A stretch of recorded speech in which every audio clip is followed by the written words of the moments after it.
Final item, in the name of Deputy Sean Conlan, to the Minister for Education and Skills.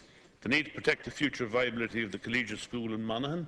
The Deputy has 4 minutes for an initial statement. Sean Conlan. Now, I've been approached by a large number of parents and actually students, and there's a palpable sense of anger there that they believe they've been discriminated against in this one-size-fits-all approach from the Department of Education. As I said, the collegiate it's a special case in the sense it's a border school, and we have a situation whereby north of the border in Athenacly, which is less than a mile from the border, and Newton Hamilton, which is less than 3 miles from the border, Protestant schools have been protected by where the pupil-teacher ratio would also be under threat, have been protected over the last 25 years. And it's vitally important that this issue is brought to the fore, and the parents who want to send their kids to this school can do so in the future. It's fine if you want to send your kids to a multi-denominational school. That's fine. But some parents want to raise their kids in a faith-based school, whether it be Catholic or Protestant. And in a republic like this, we must make sure that that right is protected. And the changes that are taking place at the moment will jeopardise the future of this school, and I think that would be a retrograde step. Thank you. Thank you very much, Deputy. Minister Perry. I think the Constitution does not allow either the positive or negative discrimination of schools based on their religious ethos. So it's very important that while we have similar schools right around the country, but entirely agree with Deputy Conlan that the Department and the Minister will do everything he can to facilitate this within the Constitution of the state. And I think it's important that we emphasise that point. I think that where parents may be annoyed, it's very important that we now engage with the Board of Management, get into meaningful negotiations with the Minister, and I have no doubt that he will come to a situation that will prevail, that the school ethos will prevail, and the 247 children that are now attending that will continue. So I would ask the Minister or the Deputy to engage and to convey that to the Principal and the Board of Management. Thank you. Deputy Sean Conlan has a further 2 minutes for a supplementary. Thank you for your response. I'd like to just say this.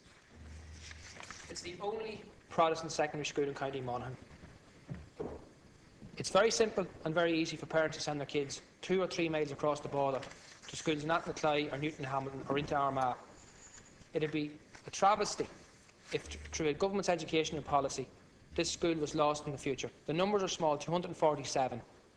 The fees are very modest, €700 a year. It's not in the same league as the wealthy Dublin schools. Ordinary working people send their kids to this school because it's the only faith-based school of their faith in the county. I can't stress enough, this community must not be made feel excluded and marginalised. The collegiate survived for over 400 years. It's a testament to the strength and determination of the local Protestant community to protect their school. It's not an acceptable situation to anybody with true republican values, as a republic cherishes and recognises all citizens equally.